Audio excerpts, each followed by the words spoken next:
Armenpress հարցը ուղղված է Ռուսաստանի արտաքին գործերի նախարարին 2022 թվականին Ադրբեջանը հարձակում գործեց Հայաստանի ինքնիշխան տարածքի նկատմամբ, թիրախավորվեց Ջերմուկ քաղաքը։ Այս պայմաններում Ռուսաստանը ինչու չարձագանքեց եւ չկատարեց իր պայմանագրային պարտավորությունները եւ գործնականում համարժեք արձագանք չեղավ։ Շնորհակալություն։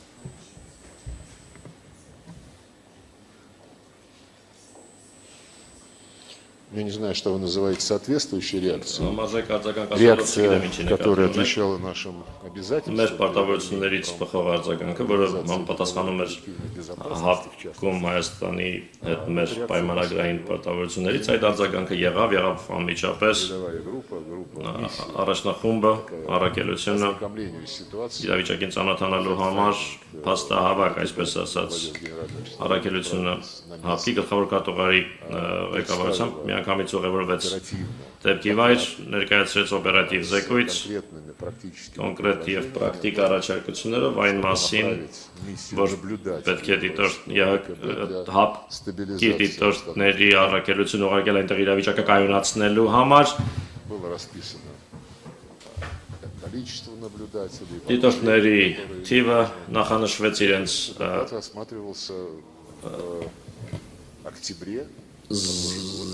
զինատեսակների կազմը, այդ հարցը քննարկվեց նույն տարվա հոկտեմբերին Երևանում հապկի գագաթնաժողովի ընթացքում, դրանից առաջ եղել էր կառավարությունների հանդիպում, աշխատում էին արտգործնախարարները եւ պաշտպանության նախարարներն այդ ուղղությամբ, աշխատում էին երկար, իրենք էին խմբագրում այդ առաջարկությունները, որոնք հապկի կառավարության կողմից ներկայացվեցին, Սամվել Միրզոյանի նախագահությամբ էր եւ վերջում մենք հասանք կոնսենսուսի ամբողջ տեքստի վերաբերյալ եւ առավոտյան տեքստը ներկայացվեց պետությունների կառավարությունների ղեկավարների քննարկմանը, բայց այդ իրավիճակում արդեն տեքստ համաձայնեցված տեքստը տարբեր պատճառներով հայկական կողմն առաջարկեց հետաձգել, կոնսենսուս չեղավ, մենք համաձայնեցինք, տվեցինք մեր համաձայնությունը եւ որոշ ժամանակ անց արդեն հայտարարվեց նոյեմբերին 2022-ի հայտարարվեց Եվրամիության առաքելության մասին եւ Պրահայում հայտարարվեց այն մասին, որ Լեռնային Ղարաբաղի պատկանելիության հարցում դիրքորոշումը այժմ արդեն երկկողմ հիմունքներով, որոնք հաստատվեցին Բաքվի եւ Երևանի կողմից, որոշվելու է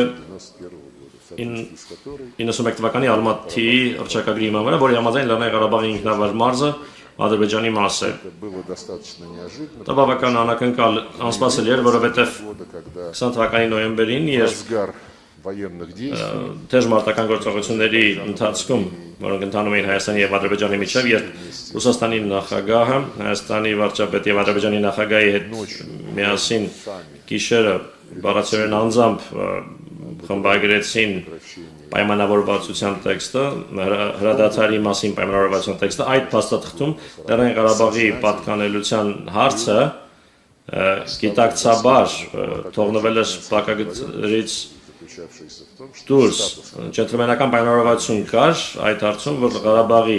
հարցը ենթակա երկրների միջև հետագա համաձայնեցման, բայց տեղի ունեցավ այնինչ տեղի ունեցավ, ուստի Հավանաբար միշտ կարելի է, ես չեմ վիճարկում մեր հայ բարեկամների հնարավորությունը քննադատություն հնչեցնելու այն ժամանակ ինչ-որ մեկի ցուցաբերած դիրքորոշման կապակցությամբ, բայց ես նշեցի, թե ինչ ենք մենք արել, իսկ ավելի խորը ընկալման համար, իրավիճակն ավելի խորապես հասկանալու համար, իհարկե հիշեցի,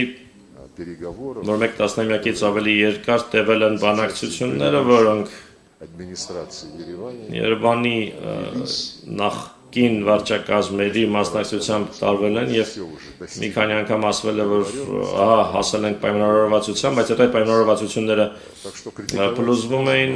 այո, կարելի է քննադատել, բայց չեն քննադատում նրան, ով ոչինչ չի անում, իսկ մենք հենց փորձում ենք, ջանք ենք գործադրում։